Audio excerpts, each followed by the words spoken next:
தமிழ் மாதங்களில் இரண்டாவதாக வரக்கூடிய மாதம் தான் இந்த வைகாசி மாதம். ரொம்பவே சிறப்பு மிக்க ஒரு மாதம்னே சொல்லலாம். இது ஆன்மீக ரீதியாகவும் சரி, வழிபாட்டிற்கும் சரி, ரொம்பவும் சிறப்பான ஒரு மாதமாக அமைஞ்சிருக்கு. வசந்த காலம் தொடங்கும் இந்த மாதமானது ஆயுள், செல்வம், புத்திரப்பேறு இது எல்லாத்தையுமே தரக்கூடிய ஒரு அற்புதமான மாதமாக அமைஞ்சிருக்கு. இந்த மாதத்தில் வரக்கூடிய ஒவ்வொரு நாளுமே ரொம்ப விசேஷம் அப்படின்னே சொல்லலாம். இந்த மாதத்தில் நம்ம என்னெல்லாம் செய்யலாம், என்னெல்லாம் செய்யக்கூடாது, இந்த வைகாசி மாதத்தில் வைகாசி விசாகம் எப்போது வருது, இந்த வைகாசி விசாகம் அப்படின்னா என்ன, இதில் நம்ம என்னெல்லாம் செய்யணும், என்னெல்லாம் செய்யக்கூடாது, இந்த வைகாசி விசாகத்தில் நம்ம விரதம் இருந்து வழிபட்டால் என்னெல்லாம் நன்மைகள் கிடைக்கும் அப்படிங்கிறத நம்ம விரிவாக பார்க்கலாம். அதே மாதிரி இந்த ஒரு சில தவறுகளை மட்டும் இந்த வைகாசி விசாகம் நாளில் கண்டிப்பாக செய்திடாதீங்க. இது தீராத பாவம் வந்து சேரும். அது என்ன அப்படிங்கிறத நம்ம விரிவாக பார்க்கலாம். வீடியோ பார்த்தீங்களா, உங்களுக்கு ரொம்பவே யூஸ்ஃபுல்லாக இருக்கும். வீடியோவை கடைசி வரைக்குமே ஸ்கிப் பண்ணாமல் முழுமையாக பாருங்கள். வீடியோ பிடிச்சிருந்தா மறக்காமல் லைக் பண்ணுங்கள், கமெண்ட் பண்ணுங்கள், ஷேர் பண்ணுங்கள். இது போன்ற பல சுவாரஸ்யமான தகவலை நீங்கள் தெரிஞ்சுக்கணும் அப்படின்னாலும் மறக்காமல் இனியவள் உற்சாகம் சேனலை சப்ஸ்கிரைப் பண்ணிட்டு கூடவே பாருங்கள் பெல் பட்டன் இருக்கும், அதையுமே ப்ரெஸ் பண்ணிக்கோங்க. அப்போ தான் நாங்கள் போடுற ஒவ்வொரு நியூ வீடியோஸ்லாம் உடனுக்குடன் உங்களுக்கு நோட்டிஃபிகேஷனாக வரும். இந்த வைகாசி விசாகம் அப்படிங்கிறது ரொம்பவும் சிறப்பு பெற்ற ஒரு நாள். வைகாசி விசாகம் அப்படிங்கிறது முருகப்பெருமான் அவதரித்த திருநாளாகும். இந்த வைகாசி மாதத்தில் பௌர்ணமி திதியும் விசாக நட்சத்திரமும் இணைந்து வரக்கூடிய இந்த பொன்னான நாள் தாங்க தமிழ் கடவுளான முருகப்பெருமானின் பிறந்த நாளாக கொண்டாடப்பட இருக்கு. மேலுமே சிவபெருமானின் நெற்றி கண்ணில் இருந்து தோன்றிய 6 தீப்பொறிகள் சரவண பொய்கையில் 6 குழந்தைகளாக மாறி அந்த குழந்தைகளை கார்த்திகை பெண்கள் 6 பேர் வளர்த்தாங்க. அதுக்கப்புறம் பார்வதி தேவி அவங்கள ஒன்றாக இணைத்து 6 முகனாக முருகனாக உருவாக்கினார். விசாகம், அதாவது விசாகம் அப்படிங்கிறது 6 நட்சத்திரங்கள் ஒருங்கு கூடி கூட்டமாகும். அன்று பக்தர்கள் முருகனுக்கு பால் குடம் எடுக்கிறது, காவடி எடுக்கிறது, சிறப்பு அபிஷேகங்கள் எல்லாமே செய்து வழிபடுவாங்க. இந்த தினத்தில் நம்ம முருகப்பெருமானை வழிபட்டுவது முன்வினைகளை நீக்கி நல்ல பலன்களை எல்லாமே நமக்கு கொடுக்கும் அப்படிங்கிறது ஐதீகம். மேலுமே இது நாளில் முக்கியமாக நம்ம செய்ய வேண்டிய விஷயங்கள் என்ன அப்படிங்கிறத விரிவாக பார்க்க போகிறோம். வைகாசி விசாகம் அப்படின்னாவே ரொம்ப வைகாசி மாதத்தில் இருக்கக்கூடிய அற்புதமான ஒரு நாள். இந்த நாளில் நம்ம விரதம் இருந்து வழிபட்டு வரும்போது நிச்சயமாக உங்களுடைய வாழ்க்கையில் மிகப்பெரிய ஒரு முன்னேற்றம்லாம் நம்மளுடைய வாழ்க்கையில் கிடைக்கும். முருகப்பெருமானின் முழு அருளும் பெற வேணும் அப்படின்னு நினைக்கிறவங்க இந்த வைகாசி மாதத்தில் வரக்கூடிய ரொம்ப முக்கியமான வழிபாட்டு நாளாக இந்த வைகாசி விசாகம் நாளானது இருக்குது. முருகப்பெருமான விரதம் இருந்து வழிபட்டு அவரோட அருளை பெறுவதற்கான ஒரு அற்புதமான நாளாக இருக்குது. புராணங்களின்படி முருகப்பெருமான் வைகாசி மாதத்தில் வரக்கூடிய பௌர்ணமி இன்னைக்கு விசாகம் நட்சத்திரத்தில் அவதரித்ததாக சொல்லப்படுது. இந்த நாளை தான் நம்ம வைகாசி விசாக பெருவிழாவாக நம்ம ஆண்டுதோறுமே ரொம்ப சிறப்பாக கொண்டாடுறோம். இந்த நாளில் விரதம் இருந்து வழிபட்டாலே வேண்டிய வரங்கள் அனைத்துமே கிடைக்கும். முருகப்பெருமானுக்குரிய ரொம்பவே மிக முக்கியமான வழிபாட்டு விரத நாட்களில் ஒன்று தான் இந்த வைகாசி விசாகம்.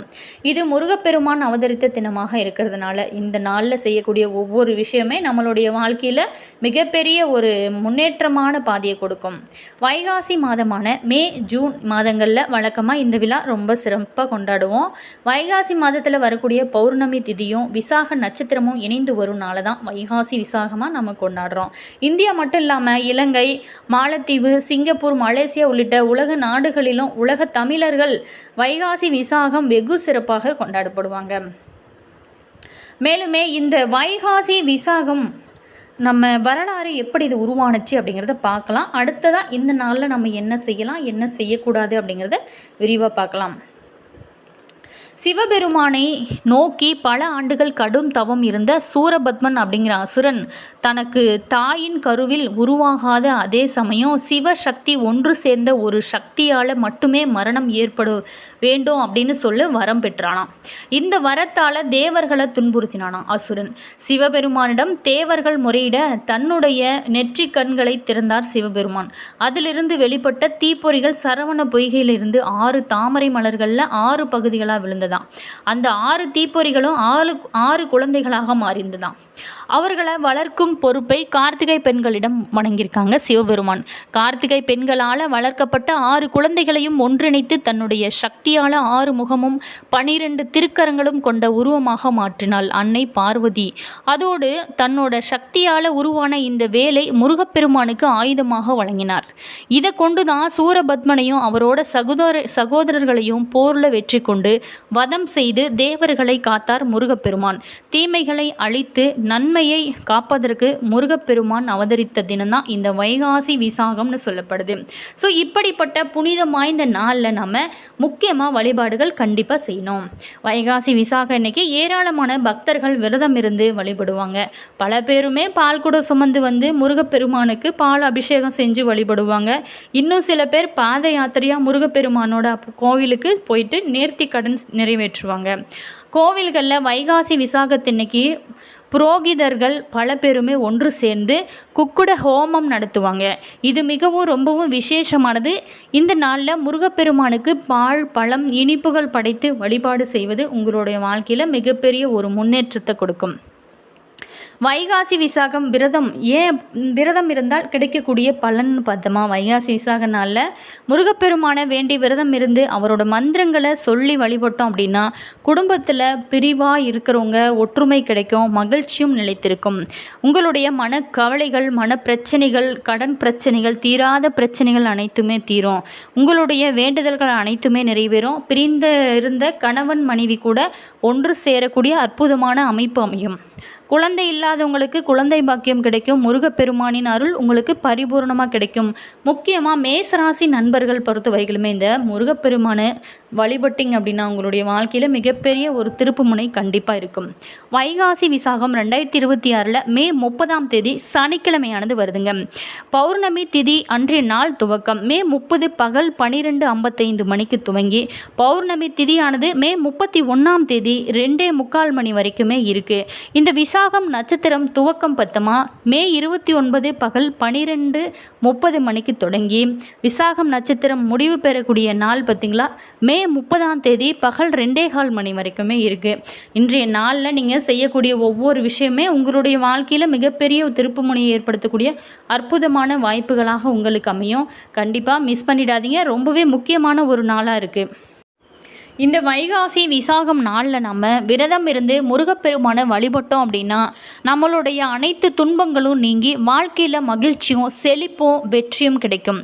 நாம் முக்கியமாக அன்றைய நாளில் செய்ய வேண்டிய விஷயம்னு பார்த்தோமா, விரதம் இருந்து வழிபாடு செய்யணும். அதிகாலையில் எழுந்துட்டு குளிச்சுட்டு உங்களோட வீட்டில் இருக்கக்கூடிய முருகப்பெருமானோட திருவுருவ படத்திற்கு அல்லது வேலுக்கு தீபம் ஏற்றி வழிபட வேணும். அதே மாதிரி வேல் இருந்துச்சு அப்படின்னா கண்டிப்பாக அபிஷேகம் செய்ய வேணும். வீட்டிலோ அல்லது அருகில் இருக்கக்கூடிய அருள்மிகு சுப்பிரமணிய திருக்கோவிலுக்கு போன்ற முருகன் கோவிலுக்கு போயிட்டு நீங்கள் பால் பன்னீர் போன்ற பொருட்களால் அபிஷேகம் செஞ்சு நீங்கள் வழிபடலாம். அல்லது அபிஷேகத்திற்கு தேவையான பொருட்களை நீங்கள் வாங்கி கொடுக்கலாம். பாசுர பாராயணம், அதாவது கந்த சஷ்டி கவசம், திருப்புகழ், கந்த குரு கவசம் ஆகியது எல்லாமே பாராயணம் செய்வது மிகுந்த ஒரு பலனை உங்களோட வாழ்க்கையில் நீங்கள் எதிர்பார்க்கலாம். அதே நேரத்தில் அன்றைய நாளில் நம்ம தானம் செய்வது ரொம்ப நல்லது. இந்த நாளில் ஏழைகளுக்கு மோர், பானகம், தயிர் சாதம், குடை, காலணி இந்த மாதிரியான பொருட்களை நீங்கள் தானமாக செய்வது மிகச்சிறந்த ஒரு புண்ணியத்தை உங்களுக்கு கொடுக்கும். அதே நேரத்தில் பூஜை பிரசாதம், அதாவது முருகனுக்கு ரொம்பவே பிரியமான சர்க்கரை பொங்கல், பால் பாயாசம், திணை மாவு இது எல்லாத்தையுமே நைவேத்தியமாக நீங்கள் செய்து வழிபாடு செய்யும்போது முருகன் அருளால் நல்ல ஒரு மகிழ்ச்சி முருகன் பெற்று உங்களுக்கு அருள் கொடுப்பார். முக்கியமாக அன்றைய நாளில் நம்ம செய்யக்கூடாதது அசைவ உணவுகளை முக்கியமாக தவிர்க்கணும். வைகாசி விசாகத்தன்னைக்கு அசைவ உணவுகள் சாப்பிடுவதையுமே அல்லது வீட்டில் செய்கிறது கட்டாயமாக தவிர்க்க வேணும். அதே மட்டும் இல்லாமல் இந்த நாளில் எதிர்மறை எண்ணங்கள், வீட்டில் சண்டை சச்சரவுகள் போடுறத முக்கியமாக நிறுத்தணும். பிறரை பற்றி தவறாக பேசுகிறதையும் சாபமிடுவதையும் அன்றைய நாளில் தவிர்க்க வேணும். அதே நேரத்தில் ஆன்மீக நம்பிக்கையின்படி வைகாச விசாகத்தன்னைக்கு நம்ம முக்கியமாக நல்லெண்ணெய் வாங்கிறத தவிர்க்கிறது நல்லது. முருகரோட அருள் பெற இந்த எளிமையான வழிமுறைகளை பின்பற்றி தூய்மையான மனதோட இந்த நாளை நாம் கொண்டாடணும் அப்படின்னா நிச்சயமாக நம்மளுடைய வாழ்க்கையில் நல்ல ஒரு முன்னேற்றம் கிடைக்கும். நாம் நினைத்தது எல்லாமே நடக்க இது ஒரு அற்புதமான ஒரு நாளாக இந்த வைகாசி விசாக நாளானது இருக்குது. இன்றைய நாளில் இந்த சின்ன சின்ன விஷயங்களை செய்யும்போது உங்களோட வாழ்க்கையில் மிகப்பெரிய முன்னேற்றத்தை நீங்கள் சந்திக்கலாம். இந்த வைகாசி விசாகம் ரொம்பவே முக்கியமான ஒரு நாளாக இருக்குது. அதுலேயுமே பார்த்தோமா இந்த நாளில் நம்ம மே 30 சனிக்கிழமை மதியம் 11:59 மணிக்கு தொடங்கி மே 31 ஞாயிற்றுக்கிழமை மதியம் 2:15 மணி வரைக்குமே இந்த பௌர்ணமி திதியானது இருக்குது. சூரபத்மன் அப்படிங்கிற அசுரன் சிவபெருமானை நினைத்து பல ஆண்டுகள் கடும் தவம் செஞ்சான். அவன் தனக்கு தாயின் கருவறையில் உருவாகாத சிவசக்தி போன்ற சேர்ந்த ஒரு சக்தியால் மட்டுமே மரணம் ஏற்பட வேணும் அப்படின்னு சொல்லிட்டு சிவபெருமான்கிட்ட இருந்து வரம் பெற்றான். இந்த வரத்தால் தான் அசுரன் தேவர்களை துன்புறுத்தினான். அதனால் தேவர்கள் சிவபெருமான்கிட்ட முறையிட தன்னோட நெற்றிக்கண் திறந்து அதில் இருந்து வெளிப்பட்ட 6 தீப்பொறிகள் சரவண பொய்கையில் 6 தாமரை மலர்களில் 6 பகுதிகளாக இருந்தது. அதை பார்த்திங்களா, அன்றைய நாளில் தான் நம்ம இந்த அற்புதமான வைகாசி விசாக நாளாக கொண்டாடுறோம். 27 நட்சத்திரங்களில் விசாக நட்சத்திரம் முருகப்பெருமானுக்குரிய ஒரு நட்சத்திரமாக இருக்குது.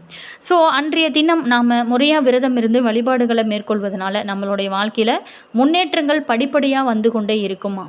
கந்தா கந்தா அப்படின்னு சொல்லிட்டு கவி பாடி முருகப்பெருமான தொழுவோருக்கு இந்தா இந்தா என்று வரங்கள் அள்ளித்தருவான். முருகப்பெருமானின் அறுபடை வீடுகளிலுமே குறிப்பாக திருச்செந்தூர் மற்றும் வட பழனியில் இந்த விழா ரொம்பவே விமர்சையாக கொண்டாடப்படும். வைகாசி விசாக நாளன்னைக்கு அதிகாலையில் எழுந்து நீராடி தூய ஆடை அணிந்து பூஜை அறையில் குத்து விளக்கு ஏற்றி அலங்கார மேடையில் வள்ளி தெய்வானையுடன் இருக்கக்கூடிய முருகப்பெருமான் படத்தை வச்சு நீங்கள் செவ்வரளி மலர்கள் கொண்டு அலங்காரம் செஞ்சு கந்தகுரு கவசம், கந்த சஷ்டி கவசம், சண்முக கவசம், கந்தர் அனுபூதி பாராயணம் செய்வது ரொம்பவே சிறப்பு. இனிப்பு, அப்பம், நைவேத்தியம் படைத்து தீப தூப ஆராதனை இதெல்லாமே செஞ்சு வழிபட முருகன் அருள் கட்டாயமாக உங்களுக்கு கிடைக்கும். காலை அல்லது மாலை நேரங்களில் அருகில் இருக்கக்கூடிய முருகன் கோவிலுக்கு போயிட்டு நீங்கள் நெய் தீபம் ஏற்றி வழிபாடுகள் செய்வது ரொம்பவே விசேஷம். ஏராளமான பக்தர்கள் விரதம் இருந்து பால்குடம் சுமந்து காவடி எடுத்தும் பாத யாத்திரையாக முருகப்பெருமானின் ஆலயங்களுக்கு போயிட்டு நேர்த்திக்கடனானது நிறைவேற்றுவாங்க. அதே மரத்தில் புரோகிகள் பல பேருமே ஒன்று சேர்ந்து வைகாசி விசாகத்தினைக்கு கொக்குட ஹோமம் நடத்துவாங்க. இந்த ஹோமம் ரொம்ப விசேஷமானது. இதனால் குடும்பத்தில் அமைதி, ஒற்றுமை, நிம்மதி, செல்வம், மகிழ்ச்சி, குழந்தை இல்லாதவங்களுக்கு குழந்தை பாக்கியம் கிடைக்கும். முருகன் அருளால் பரிபூர்ணமாக உங்களோட வாழ்க்கை ரொம்ப பிரகாசமாக மாற ஆரம்பிக்கும். அதே மாதிரி முழு நம்பிக்கையோடும் நல்ல ஒரு எண்ணத்தோடும் நீங்கள் இதை செஞ்சீங்க அப்படின்னா உங்களுடைய வாழ்க்கையில் நல்ல ஒரு திருப்பம் ஏற்படும். என்ன நேயர்களே, இந்த வீடியோவில் வைகாசி விசாகம் அப்படின்னா என்ன, இந்த நாளில் நம்ம என்ன செய்யலாம், என்னெல்லாம் தவிர்க்கலாம், இந்த நாளில் முக்கியமாக நம்ம எப்படி விரதம் இருந்து வழிபட்டால் முழு பலனும் கிடைக்கும் அப்படிங்கிறது பார்த்தோம். வீடியோ உங்களுக்கு பிடிச்சிருக்கும்னு நினைக்கிறேன். வீடியோ பிடிச்சிருந்தால் மறக்காமல் லைக் பண்ணிக்கோங்க. இது போன்ற பல சுவாரஸ்யமான தகவலை நீங்கள் தெரிஞ்சுக்கணும் அப்படின்னாலும் மறக்காமல் இனியவள் உற்சாகம் சேனலை சப்ஸ்கிரைப் பண்ணிக்கோங்க. கூடவே இருக்க பாருங்கள் பெல் பட்டனும், அதையுமே ப்ரெஸ் பண்ணிக்கோங்க. அப்போ தான் நாங்கள் போடுற புது வீடியோஸ்லாம் உடனுக்குடன் உங்களுக்கு நோட்டிஃபிகேஷன் வரும். உங்களோட கருத்து என்ன அப்படிங்கிறத மறக்காமல் கமெண்ட்ஸில் சொல்லுங்கள். உங்களுடைய உறவுகள் வகையில், நண்பர்கள் வகையில் இந்த பதிவை ஷேர் பண்ணி விடுங்க. உங்களுக்கு முருக கடவுள் பிடிக்கும் அப்படின்னா கந்தனுக்கு அரோகரா, முருகனுக்கு அரோகரா அப்படிங்கிற வாசகத்தை மறக்காமல் கமெண்ட்ஸில் சொல்லுங்கள். அதே மாதிரி உங்களுடைய இஷ்ட தெய்வத்தோட பேர் என்ன, உங்களுடைய குலதெய்வத்தோட பேர் என்ன அப்படிங்கிறத மறக்காமல் கமெண்ட்ஸில் சொல்லுங்கள். இந்த வைகாசி விசாகத்தின்னைக்கு நீங்கள் என்ன செய்வீங்க அப்படிங்கிறத மறக்காமல் எங்கள் கூட கமெண்ட் பாக்ஸ் செக்ஷனில் ஷேர் பண்ணிக்கோங்க. உங்களுடைய கருத்தை மறக்காமல் கமெண்ட் பாக்ஸ் செக்ஷனில் சொன்னீங்க அப்படின்னா ரொம்பவே நல்லாயிருக்கும். All yours, thank you.